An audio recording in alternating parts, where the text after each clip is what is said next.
Hello दोस्तों, आज का ये जो वीडियो है ये specially 12th class commerce background के जो बच्चे हैं उन लोगों के लिए है। आप सभी के 2026 के बोर्ड के एग्ज़ाम्स या तो चालू हो चुके होंगे, चालू होने वाले होंगे। तो एग्ज़ाम के लिए कुछ टिप्स हैं स्पेशली अकाउंट्स के पेपर के लिए, क्योंकि वहाँ पर जनरली देखने में आता है कि बच्चे बहुत सिली मिस्टेक्स कर देते हैं जिसकी वजह से उनके मार्क्स कम हो जाते हैं। तो अकाउंट्स के पेपर के लिए स्पेशली मैं कुछ टिप्स दे रहा हूँ जो मैंने खुद ने फॉलो करा हुआ था, तो वही बता रहा हूँ मैं।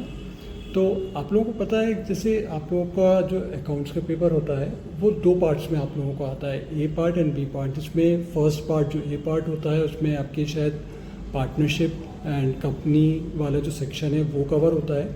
पार्ट बी में आप लोगों को रेशियो एनालिसिस वगैरह, cash flow statement, fund flow statement ये कवर होता है।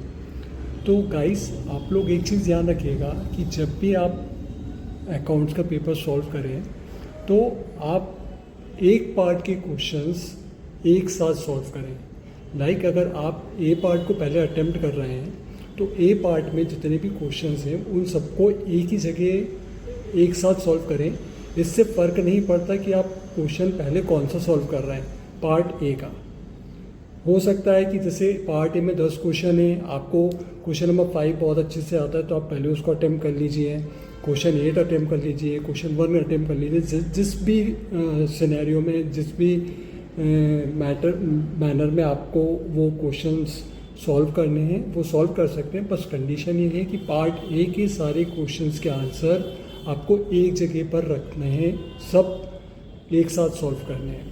इसी तरह से पार्ट बी के जो क्वेश्चंस होंगे वो सब आपको एक साथ एक ही जगह पे सॉल्व करने हैं। ऐसा नहीं कि पहले पार्ट ए का एक क्वेश्चन कर लिया, फिर पार्ट बी का एक क्वेश्चन कर लिया, देन पार्ट ए पे दोबारा आया, उसके 3 क्वेश्चन सॉल्व कर लिए, फिर पार्ट बी के 3 क्वेश्चन सॉल्व कर लिए। ऐसा नहीं करना है आप लोगों को। पहली चीज़, आप क्वेश्चंस आगे पीछे कर सकते हैं एक ही पार्ट के, लेकिन क्वेश्चंस के आंसर्स पार्ट वाइज एक साथ एक जगह पर हैं ताकि एग्जामिनर को चेक करने में प्रॉब्लम ना हो।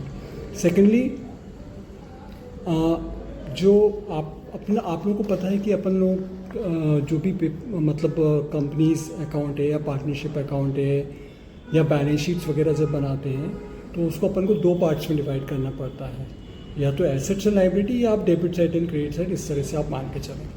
तो मैं आप लोगों को थोड़ा सा ये बताना चाह रहा हूँ। देखिए, ये लाइक या तो आपकी शीट जो है वो या तो इस तरह से आएगी या इस तरह से आएगी, ठीक है, वर्टिकल या हॉरिजॉन्टल।